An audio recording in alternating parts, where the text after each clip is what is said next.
So for the Lab 1 experiment with the collecting and processing evidence, there are a few materials that we will need.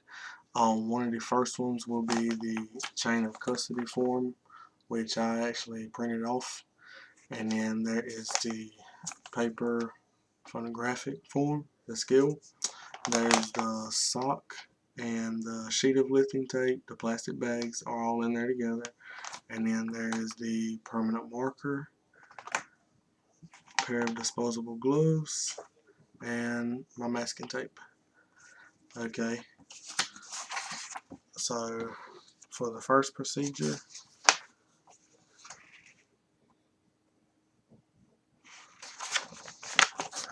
so it says for the first procedure to take the sock,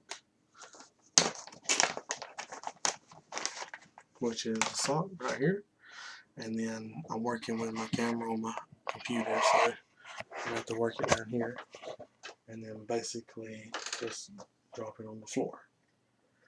Okay, and I'm going to bring it back.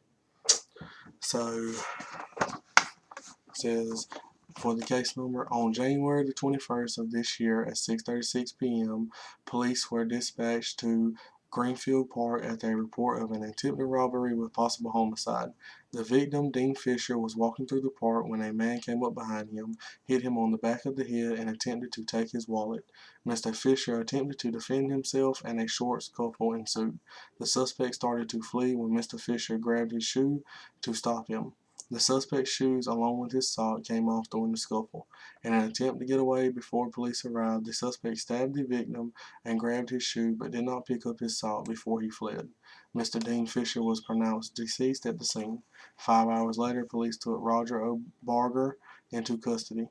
As a crime scene investigator, one of the pieces of evidence you collect is the sock, so that it may be sent to the lab for analysis. Okay. As a crime scene investigator, one of the pieces of evidence you collect is the sock. So basically, it wants you to take the photographic scale where the sock is. I'm going to place it down right here so you can look at the sock and see exactly what I have with the sock.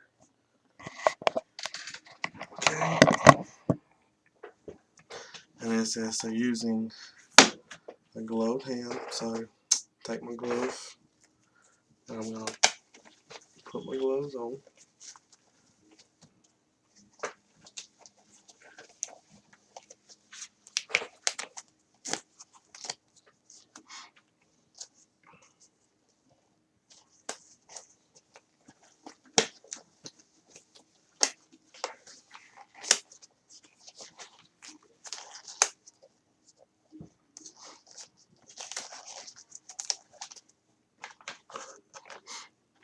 And I'm going to take one of the plastic bags and retrieve the sock as the evidence.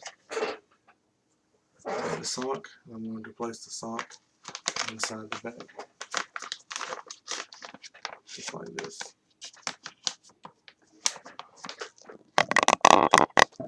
Okay, just like this here. And then once I have the sock placed inside the bag, I can remove it. Okay, once I have that tape, piece of masking tape, and I'm going to see if I can find the end of it because I actually just opened it. So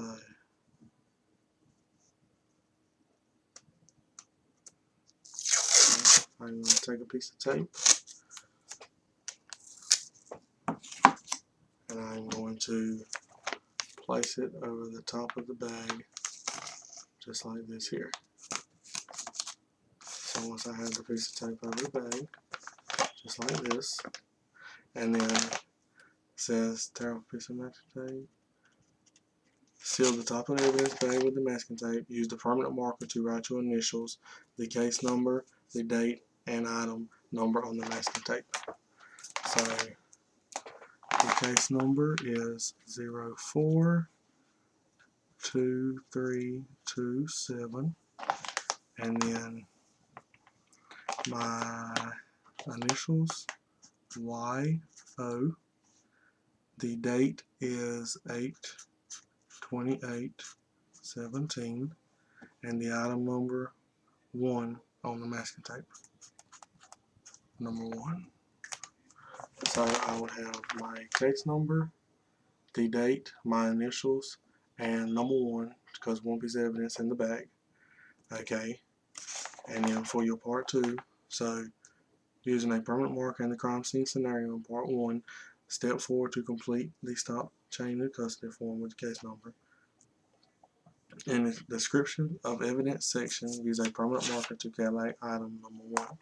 Include the quantity and the description of the item. So in the description evidence,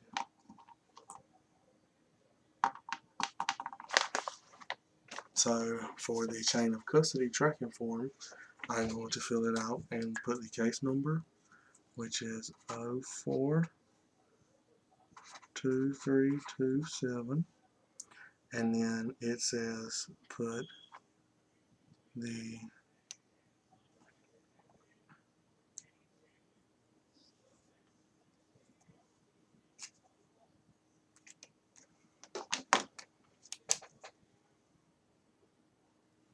so the date and time would have been January the 21st.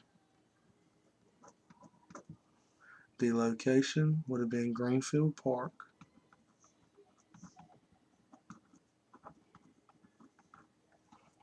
And the suspect would have been Roger O'Barger.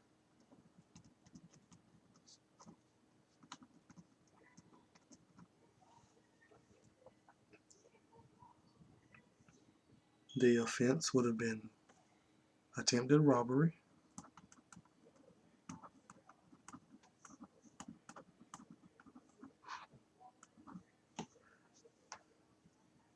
The victim would have been Dean Fisher.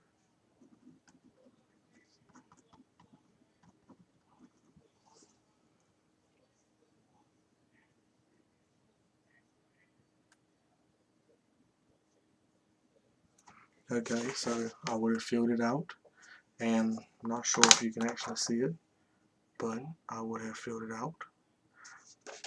And then it also says to, in the description, use a permanent marker to catalog item number 1. So item number 1, quantity 1, and then the description of the item would be a sock.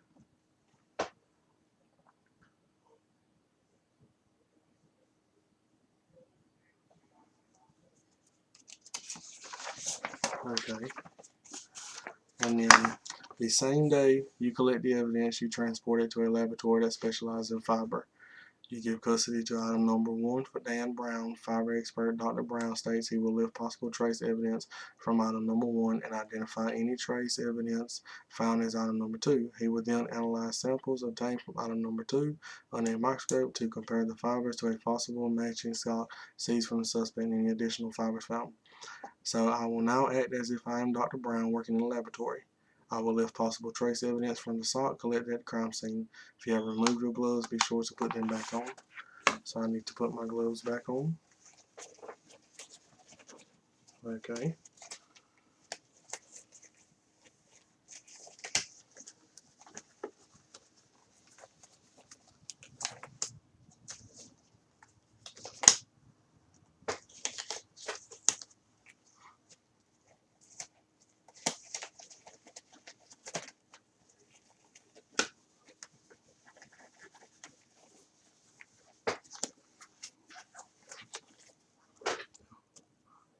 Okay, open the evidence bag containing item number 1 and remove it from the bag. So this is the evidence bag containing item number 1. I am going to take the evidence and I am going to remove it from the bag, which I have the sock. I'm going to place it right here. I have it actually on my table. Okay, once I place it, I am going to open the evidence bag and discard the clear plastic cover to expose one sheet of lift tape. So I will need my lift tape.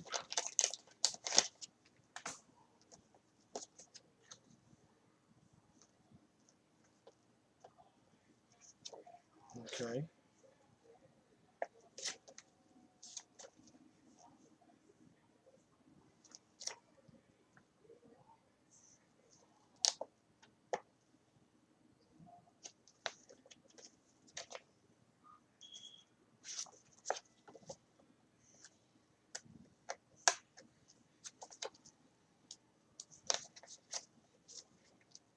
does not want to open. Rip it off the edge.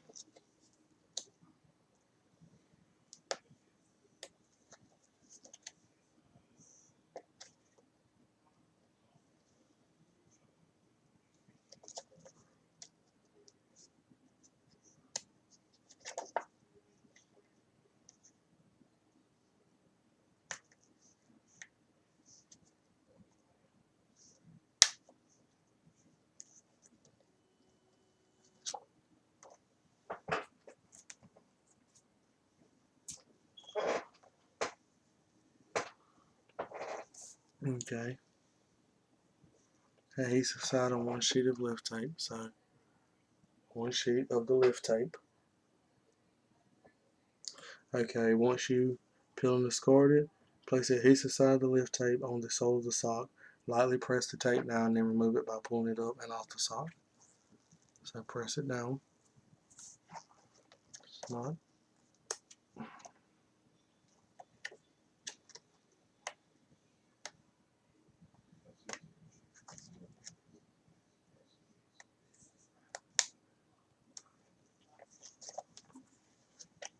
Can't get mine to unpeel.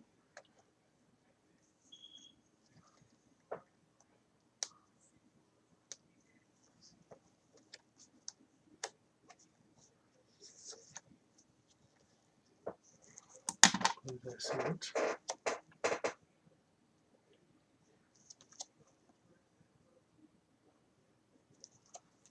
Okay, so I'm going to press it down lightly. Once you place it gently, lightly press down the tape and then remove it by pulling it up and off the sock. Once you pull it up and off the sock, it will have some of the white fiber stuck to it. It's not sticking that good, but has some of the fiber stuck to it from the sock. Place and gently press the adhesive side of the tape with possible trace evidence to the backing of the attached black background.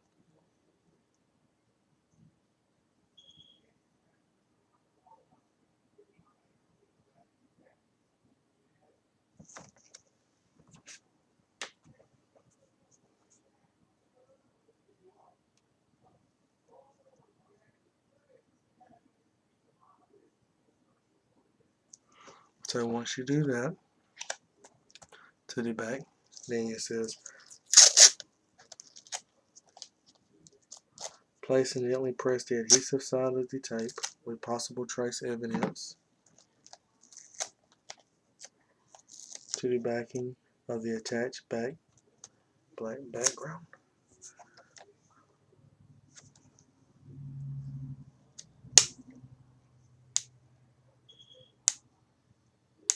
Mine is not sticking like it's supposed to. I'm not exactly sure why.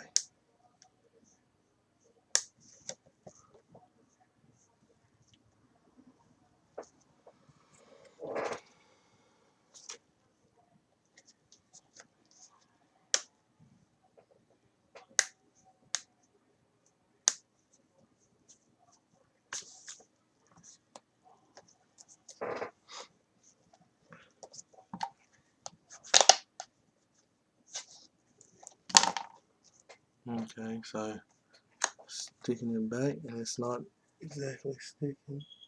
So let's see, place and gently press. Place the lift tape sheet into a plastic bag evidence. Backing of the attached plate, place and gently press the adhesive side of the tape with possible trace evidence to the backing of the attached black background.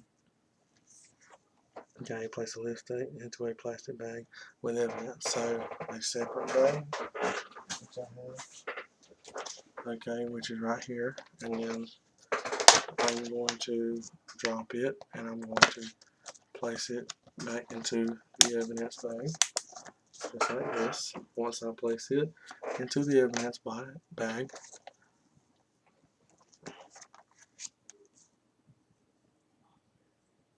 and then I need to get a piece of masking tape and put along the top, the same length as that one. Okay, and then once I put it along the top just like this, then I'm going to seal, tear off a piece, seal it. Use the permanent marker to write Dr. Brown's initials. So write DB, the case number, which is 042327, and the date, which is January the 1st, and item number 2. So item number 2. Okay. Complete the chain of custody form to form. So I have the tape, I have the date, the case number, and item number 2 on it. So I'll place that one to the side. Complete the chain of custody form, which is right here, to record item number 2. So item number 2. So item number 2 would be quantity 1, and we have the lift tape with evidence. Okay. Once we place that, so I filled out item number 2. Once I've done that, continues. So immediately after Dr. Brown is filled and using the evidence, he places it back into the evidence bag, reseals it, and adds his initials to the evidence tape. On January 28th, Dr. Brown gives custody of items number 1 and number 2 to Amanda Scopes, a DNA analysis.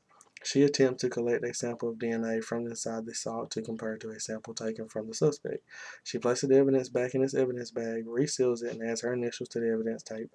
On February 2nd, Amanda Scopes gives custody of items number 1 and number 2 to Officer William Doon.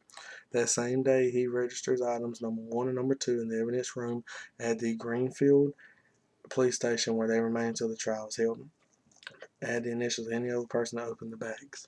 So the other person that opened the bags, so one of the other people that opened the bag was, after he gave it, it was Amanda Scopes.